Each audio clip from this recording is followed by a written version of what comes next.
Hi hello नमस्कार, मी आहे स्वाती आणि तुम्हा सर्वांचं माझ्या चॅनलमध्ये खूप स्वागत आहे।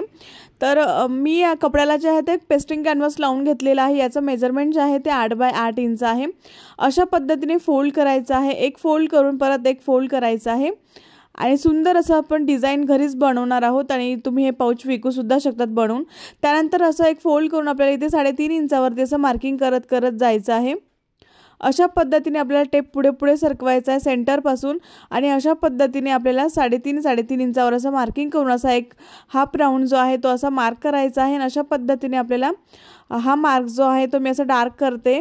तर राउंड आपल्याला इथे कट करायचा आहे, त्यासाठी मी इथे 3.5 इंचावरती मार्किंग केलेलं आहे। अशा पद्धतीने ही मार्किंग जे आहे ते आपल्याला इथे कट करून घ्यायची आहे। तर मी इथे मार्किंग जे आहे ते कट करून असा गोल राउंड आपला तयार झालेला आहे। त्यानंतर हा ग्राउंड जो आहे तो सेंटर मध्ये असा कट करायचा आहे आणि दोन असे वेगवेगळे भाग आपले तयार होतील। त्यानंतर आपल्याला इथे अस्तर लागणार आहे, अस्तर सुद्धा त्याच मापाचा घेऊन त्याचा सरळ भाग जो आहे तो कपड्यावरती ठेवायचा आहे।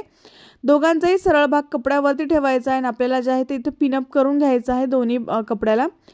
आणि इथे पेस्टिंग कॅनव्हास मी वापरलेला आहे, जो ब्लाउजचे गळे करताना वापरतो आपण तो पेस्टिंग कॅनव्हास। आणि इथे आपल्याला राउंड मध्ये शिवून घ्यायचा आहे दोन्ही भाग। तर दोन्ही भाग मी राउंड मध्ये शिवून घेतलेला आहे, खालचा भाग ओपन आहे आणि जिथे आपल्याला एक्स्ट्राचा जो भाग आहे तो आपल्याला इथे अस्तरचा कट करायचा आहे। दोन्ही एक्स्ट्राचे जे अस्तरचे भाग जे आहेत ते मी इथे कट करून घेतलेले आहे। त्यानंतर इथे गोल आकार असल्यामुळे आपल्याला इथे छोटे छोटे नॉचेस द्यायचे आहेत, म्हणजे आकार जो आहे तो व्यवस्थित असा बाहेर येईल। दुसऱ्या सुद्धा पीसला मी छोटे छोटे नॉचेस देणार आहेत बाजूने। तर तुम्हाला साडी स्टोरेज बॅग बनवायला आवडेल का किंवा शिकायला आवडेल का हे मला कमेंट बॉक्समध्ये सांगा, म्हणजे मी साडी स्टोअर करण्यासाठी खूप मोठं ऑर्गनायझर बनवणार आहे, ते तुमच्याबरोबर शेअर करेल। जर जास्त कमेंट्स आले तर मी नक्कीच तो व्हिडिओ तुमच्याबरोबर शेअर करेल। तर आतला जो भाग आहे या पीसचा तो आतला भाग आपल्याला असा बाहेर काढायचा आहे, व्यवस्थित असा बाहेर काढून घ्यायचा आहे, म्हणजे जो आपले नॉचेस दिल्यामुळे आकार जो आहे तो व्यवस्थित बाहेर येतो। तर इथे तुम्ही इस्त्री सुद्धा फिरवून घेऊ शकता। तर दोन्ही भाग आपले तयार झालेले आहेत। त्यानंतर मी इथे ब्लाउज पीसच्या उरलेल्या कपड्याला मी शॉपिंग बॅग लावून सगळ्या बाजूने शिवून घेतलेला आहे। याचं मेजरमेंट 9.5 बाय 13.5 इंच याचं मेजरमेंट आहे।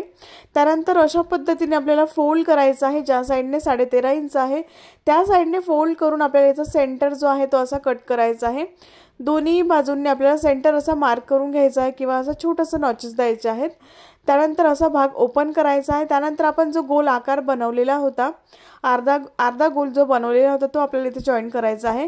याचा सुद्धा आपल्याला सेंटर असा मार्क करून घ्यायचा आहे। दोन्ही पीसचा आपल्याला अशाच पद्धतीने फोल्ड करायचा आहे आणि असं सेंटर मार्क करून या सेंटरवरती सेंटर ठेवून आपल्याला इथे पिनअप करायचा आहे। तर दुसऱ्या सुद्धा भागाचा सेंटर काढून घेतलेला आहे, तो सेंटर एकावरती एक अशा पद्धतीने मी इथे ठेवलेला आहे आणि मी दोन्ही पीसला जे आहे ते इथे पिनअप करून घेणार आहे आणि आपल्याला इथे सगळ्या बाजू ज्या आहेत ते इथे शिवून घ्यायच्या आहेत। जो गोल आकार आहे या पीसचा तो आपल्याला इथे शिवून घ्यायचा आहे। अशा पद्धतीने गोल आकार मी इथे दोन्ही शिवून घेतलेला आहे आणि असं सिंगल पीस आपला तयार झालेला आहे। त्यानंतर अशा पद्धतीने फोल्ड करायचं आहे। फोल्ड करून आपल्याला इथे पिनअप करून घ्यायचं आहे। दोन्ही बाजूने अशाच पद्धतीने फोल्ड करून मी इथे पिनअप करून घेणार आहे। त्यानंतर आपल्याला इथे बेस कट करायचा आहे। तर बेस कट करण्यासाठी आपलं मेजरमेंट जे आहे ते आपल्याला आडव्या बाजूने आपल्याला 1.5 इंचावरती मार्किंग करायचं आहे आणि उभ्या बाजूने आपल्याला 1.25 इंचावरती असं मार्किंग करायचं आहे। तर दोन्ही जे बेस जे आहे ते सेम आपल्याला कट करायचे आहेत। 1.5 बाय 1.25 इंच आपल्याला हे जे मेजरमेंट आहे ते आपल्याला ठेवायचं आहे। अशा पद्धतीने आपल्याला 1.5 इंचावरती मार्किंग करायचं आणि उभं आपल्याला 1.25 इंचावरती असं मार्किंग करायचं आहे आणि असा बॉक्स जो आहे तो आपल्याला इथे ड्रॉ करायचा आहे आणि हे बॉक्स जे आहेत ते आपल्याला अशा पद्धतीने कट करून घ्यायचे आहेत। तर दोन्ही बॉक्स मी कट करून घेतलेले आहेत। असा सिंगल पीस आपला तयार झालेला आहे। त्यानंतर मी चेन घेतलेली आहे, चेनचा सरळ भाग कपड्यावरती अशा पद्धतीने ठेवायचा आहे। दोन्ही भाग मी चेनचे वेगवेगळे करून घेतलेले आहेत। चेनचा सरळ भाग कपड्यावरती ठेवून मी इथे शिवून घेतलेला आहे। त्यानंतर अशा पद्धतीने फोल्ड करायचा आहे आणि इथे टॉप स्टिच करून घ्यायचं आहे। तर दोन्ही बाजूने टॉप स्टिच करून घेतलेला आहे मी।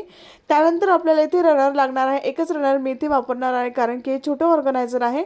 झिपचा एक भाग मी असा छोटासा कट करून घेतलेला आहे, व्हिडिओत दाखवल्याप्रमाणे कट करा।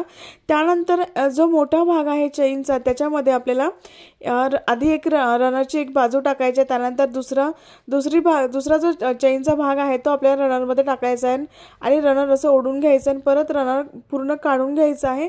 त्यानंतर हे रनर परत चेनमध्ये टाकायचं आहे, म्हणजे आपल्याला दोन्ही जे भाग आहेत ते बंद पाहिजेत. त्यामुळे मी चेन जे आहे रनर जे आहे ते चेनमधून बाहेर काढलेलं आहे. आणि अशा पद्धतीने आपल्याला एक्स्ट्रा जो भाग आहे चेनचा तो आपल्याला इथे कट करायचा आहे आणि आतला भाग आपल्याला बाहेर काढायचा आहे. त्यानंतर अशा पद्धतीने आपल्याला हा भाग जो आहे तो फोल्ड करायचा आहे. दोन्ही भागला आपण ओपन भाग जो आहे तो आपल्याला इथे पिनअप करून घ्यायचा आहे आणि इथे आपल्याला पाइपिंग करायची आहे. दोन्ही बाजूने शिवून घ्यायचं आहे आणि पाइपिंग लगेच करून घ्यायची आहे. तर मी दोन्ही भागांना पाइपिंग करून घेतलेली आहे आणि जॉईंट सुद्धा करून घेतलेला आहे. त्यानंतर हे बॉक्स असे पकडायचे आणि इथे पिनअप करून आपल्याला शिवून घ्यायचे आहे. दुसरा सुद्धा कॉर्नर आपल्याला असे पकडायचे आहेत आणि इथे आपल्याला पिनअप करून इथे सरळ शिवून घ्यायचं आहे. ह्या बेसला सुद्धा आपल्याला पाइपिंग करायची आहे. तर दोन्ही बेस मी शिवून घेतलेले आहेत. त्यानंतर इथे मी पाइपिंग करणार आहे. तर मी इथे जे आहे ते शॉपिंग बॅगनेच पाइपिंग करून घेतलेली आहे, बघू शकता तुम्ही. त्यानंतर आतला जो भाग आहे तो व्यवस्थित असा बाहेर काढायचा आहे. तर व्यवस्थित असं बाहेर काढून घ्यायचं आहे आणि इथे कोपरे व्यवस्थित बाहेर काढायचे आहेत, म्हणजे आकार जो आहे तो याचा व्यवस्थित दिसेल. तर मी यामध्ये तुम्ही बऱ्याचशा वस्तू तुमच्या स्टोअर करून ठेवू शकतात. डेली यूजसाठी तुम्ही हे मेकअप पाऊच वापरू शकतात किंवा बांगड्या तुमच्या इथे तुम्ही स्टोअर करू शकतात किंवा छोटे मोठे कॉस्मेटिक तुम्ही यामध्ये ठेवून तुम्ही या बॅगला छोट्याशा पाऊचला वापरू शकतात. दिसायला खूप सुंदर दिसतं. तर याची रुंदी जी आहे ती 5.25 इंच तयार झालेली आहे. याची उंची जी आहे ती सुद्धा 5.25 इंच तयार झालेली आहे आणि याची वरची जी रुंदी आहे ती 8.5 इंच तयार झालेली आहे. दिसायला खूप सुंदर दिसतं, बनवायला तेवढंच सोपं आहे. मला हा व्हिडिओ आवडला असेल तर एक लाईक नक्की करा, शेअर करा आणि सबस्क्राईब करायला विसरू नका. नेक्स्ट व्हिडिओमध्ये भेटू, तोपर्यंत बाय बाय.